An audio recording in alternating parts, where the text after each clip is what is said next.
Okay, so how much do I need for a down payment? Yeah. Another thing that just varies, right? It all just varies. Yeah, it's going to depend on your purchase price and the program you're doing. Mhm. So let's say we're saying, FHA earlier for, let's just say, now I'm blanking on the amount, but let's say like a $400,000 house, right? Yes. So on FHA, again, it's 3%. With the taxes and the MI and things like that, we figured around just under $2,200 a month. For the payment, the monthly payment. So the down payment would be like $14,000. So let's say you're buying a house for $400,000, right? Your down payment for FHA, the minimum is going to be 3.5%. So that's $14,000. Now you might say, okay, that depending on how you look at it, some people would be like, oh, that's it, or some people might be like, oh, that's a little high. Yeah. But if you're renting, you have to have first, last, and security typically. So, and on the average, $2,500 payment to $3,000, or $2,500, you're looking at $75. I feel like $2,500 is kind of going right now. Yeah. Like a typical 4-bedroom, 2-bath. Yeah, it's $2,500. So three payments of that first, last, and security. $7,500, right? So you're almost to that $14,000, and then if you're paying a month, $2,500 a month. But if you did a mortgage on FHA, which I just calculated beforehand with taxes and insurance and MI, I think it was $2,180. Yeah, $2,180. So say $2,200. I was like, to round, so $2,200. So you're actually paying less, and you own a house.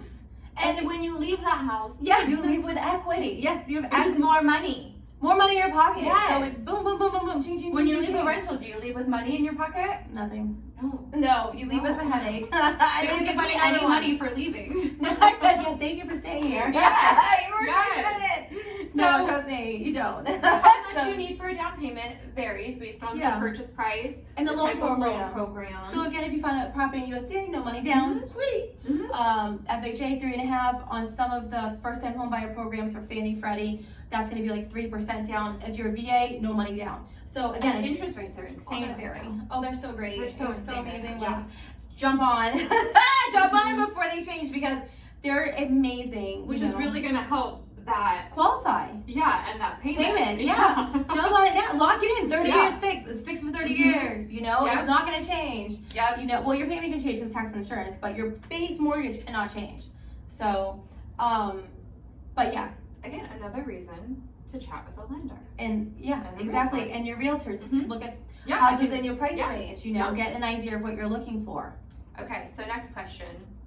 Letters. All these abbreviations, DTI, LTV, MI, FICO. What do all of these mean? Let's start with DTI.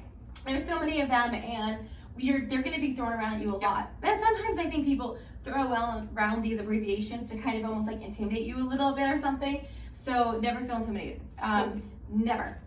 DTI, debt to income, huge, right? So it's basically, as lenders take it, we take your total debts and divide it by your income, and we decide, what that percentage is. So for different programs and different loans, you're going to have caps on how high you can go.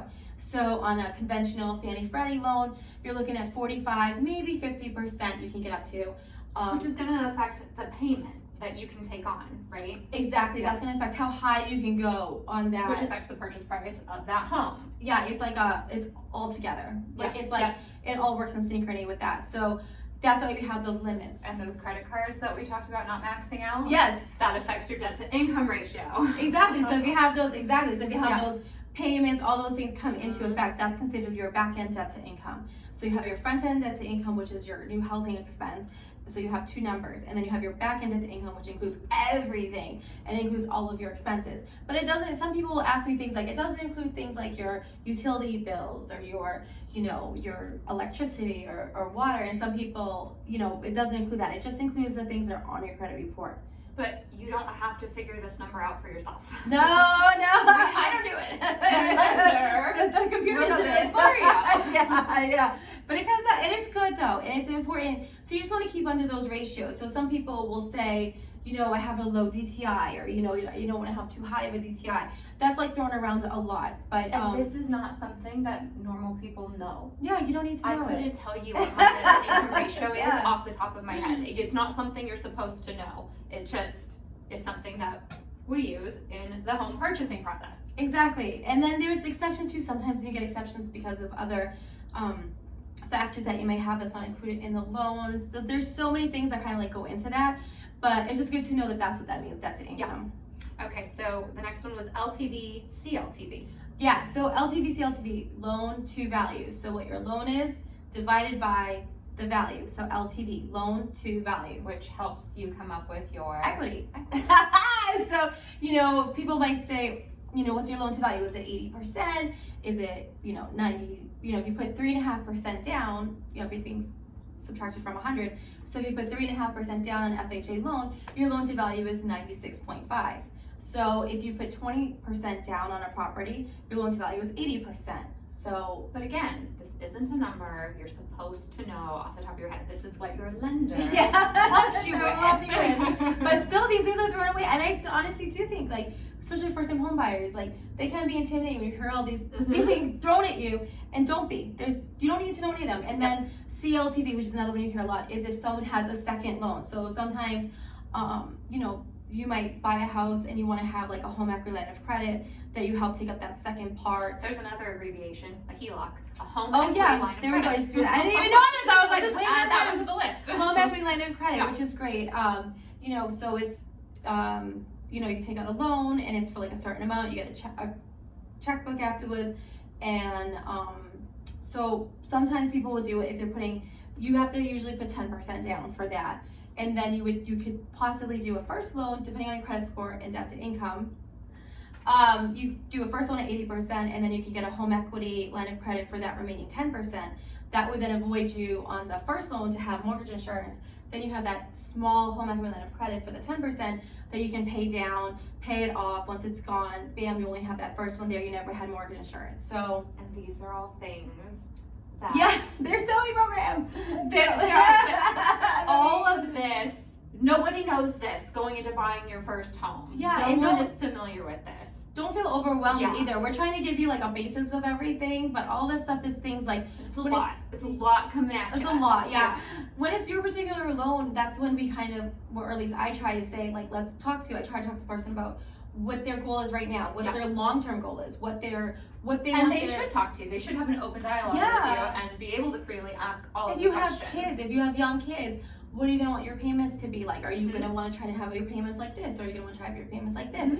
And this is where we can discuss and try to I like to try to personalize everyone's loan to them, because just because your neighbor can have one loan, you're going to have a different totally loan. Different one. Everyone is different. Everyone. And so that's a good one. And then the next one, which we've been kind of throwing around a lot, is the MI. Or formerly known as PMI. So the older version is PMI, personal mortgage insurance. Now it's just called MI, but people still call it PMI. It's fine. It's the same thing. PMI, MI, it's the same thing. She'll know what you're talking about when you say PMI. Regardless. So mortgage insurance. So basically what it is if you put down less than 20% down on your home, mortgages, the banks, if you're doing a conventional loan, you want to have mortgage insurance. You're going to have mortgage insurance. So it's just an additional thing that gets put on your monthly payment every month, and it just kind of protects the loan for the bank's purposes. And I don't remember if we factored in PMI we did. MI. No, I did. We did. So that $2,200 figure that we gave you for a $400,000 home purchase on an FHA loan, that includes your mortgage insurance. So. That included everything. And FHA has another mortgage insurance. So FHA comes with two mortgage insurances. So they have the one that you pay monthly, and then they also have the one that goes on top of the loan when you first take it out. So they have the first one, they have that one, and then they have the your monthly one. So if someone wanted to avoid having mortgage insurance on their loan, what would need to happen? So they would have to put down. Well, they could do a couple of things. If you're in FHA, it's unavoidable. You have to have mortgage insurance on any FHA loan. It's how it works. Even if you have 50% loan to value, you're going to have FHA. And it's a small percentage. Yeah, depending. But you want to go towards the conventional side if you want to avoid the PMI. So there's different options. We have the monthly one that we've been talking about, but you also have LPMI, still the one, lender paid mortgage insurance. So that's where say your loan would be, say 2.5% on a 30-year fix for conventional, and you would have an MI. You're right. So great. And you'd have like a monthly payment, say of, again, this is all depending on your loan amount. Let's just say $100 a month or $150 a month for mortgage insurance. Then you can say, well, I don't want to pay monthly mortgage insurance. So you can say, okay, well, instead of 2.5, we're going to raise the interest rate to say 2.875 or something like that. Again, these are not exact. It's all your loan and scenario. it's all dependent on your own situation. Yeah, in your own situation. So you can say, I want to increase the interest rate because I don't want to have a monthly MI. So we increase the loan interest rate a little bit. We pay off the MI in full to the mortgage insurance company, and then you have your one payment. You don't have mortgage insurance. Right now, with interest rates being so low, it gives you more flexibility to do something like that. Yeah, and it's a really good point because it really does. Like those options are like really good right now. I don't want to do that if I'm already paying 4% interest. Yeah, but at 2.5, yeah, like that's an option. A little bit, and everyone's varies, but yeah, and it's so true. And then your mortgage interest is always tax deductible. Mortgage insurance, depending on again where your tax person comes in, like Felicia was saying, that changes your that sometimes is not always tax deductible. So that's the thing that can vary. So that's why sometimes people will say, oh, my mortgage insurance might not be tax deductible, so they want to do like the higher the mortgage insurance, they want to do like the higher interest rate, so then they know everything is tax deductible. Again, tax professional. we go through it, because that's not all I don't the do that. professionals in your life. Yeah, I don't know if Keep you're gonna have to pay or them not. close and dear to you. yes, we all come together. Yes. We're here to help, Yeah. The next abbreviation we have is FICO. FICO. So that's like thrown around a lot. It's the same thing as credit score, but some people will say, what's your FICO score? Yeah. And so I've said that a couple times by accident, and I'll say, what's your FICO score? And people be like, huh? And I'm like, oh shoot, what's your credit score? So it's FICO credit, it's the same thing. So what's your credit score? So there's 3 bureaus for credit. There's TransUnion, Equifax, and Experian. So what we do in the mortgage industry, you get those 3 scores, and then we take the middle ones. So say you have, a 680, a 700, and a 720. We're gonna take the 700, and that's gonna be your thing. And it goes up the lowest. So say you have a co-borrower. So say I'm that person, I'm 700, and Felicia has amazing credit. Hers is at, 800, 810, 830. Woo! I know, right? She's amazing. Great. She's got those. All my credit things at cards are on time. Yeah, on time. She's been amazing. And you're like, well, I got 810. But if we're on the loan together, we're gonna go off of my credit, which is 700. It's always gonna go off the lower person's credit. So, so you want to try to again, always have your credit fairly good. But it also helps too, because maybe if I was just doing it by myself, it wouldn't look as favorable. Especially if you have mortgage insurance. If I add a second person on it, sometimes, and with someone who has a better credit score, it's gonna help your mortgage insurance payment. It will drop it down a little bit than if you were just on it by yourself with a lower credit score. So it does help in a lot of other facets. Even though maybe it won't help the interest rate, it can help on other parts of the loan. That's interesting, and that all affects your payment. Yeah, which makes you decide, I don't want to rent, I want to buy. It's really important. This is a big decision, and it's one that can really help your life. I have a lot of times, can't tell you how many times people will come to me, first-time home buyers, and they're like, I don't know, my lease is coming up, I'm just gonna look into it really quick. Yeah. And then once they hear the payments and they see what they can get for a house, when they look at the houses, they're like, oh my goodness, I'm paying less or the same payment that I'd be paying in rent, and I have a house. But you don't know what you don't know. Yeah. So unless you're gonna talk to somebody, you just don't know what you can do. No. You might be a heck of a lot closer to purchasing a home than you thought. Exactly. Okay, so our very last question is about closing costs. Yeah, that's some of these are loaded questions. I love them because they're important questions. But they all just vary. They all vary. It's all so personal and situational, and because it depends the type of loan program too. Again, VA loans, no lender fees. But when you're buying a house, you're gonna have your attorney fees. You're gonna have those fees. And that's where the seller's side will pick the escrow company. And so and some of these closing costs, that's negotiable. It is. With your realtor, you have an amazing realtor. She can help you negotiate these really hard, expensive things for you.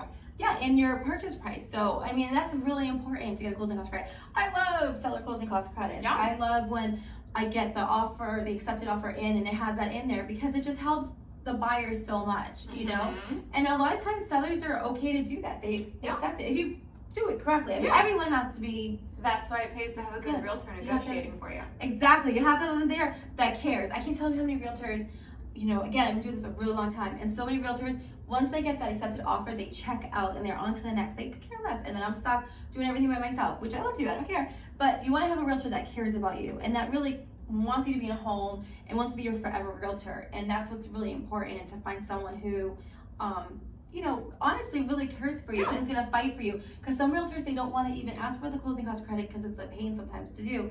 But you want someone that's going to help you out and do it. So again, this was 9 years ago when we bought, but we had 50% of our closing costs covered, which helped out huge with our out of pocket up front when we were purchasing. So it made a large difference for us to have somebody go to bat like that for us. Yeah, any amount of money, especially when you're moving into a new home, bam, that's curtains, that's bedding, that's you know, going out to eat for those first month when you're painting your house to what you want it to be. So, I know I've had Chinese food on the floor like a million times when my house is being all done up, don't have the furniture in yet. So or we bought a bank-owned home. Oh yeah, so that took some time. It had no stoves, no bathtub, it had nothing. So that money counted. It totally counted. And that's why it's important to have a realtor that cares and understands the situation. Is like, okay, I'm going to go an extra mile and do that. And again, it's not all realtors are the same. They're not, you know, and that's something you can shop around for. Most people only interview one realtor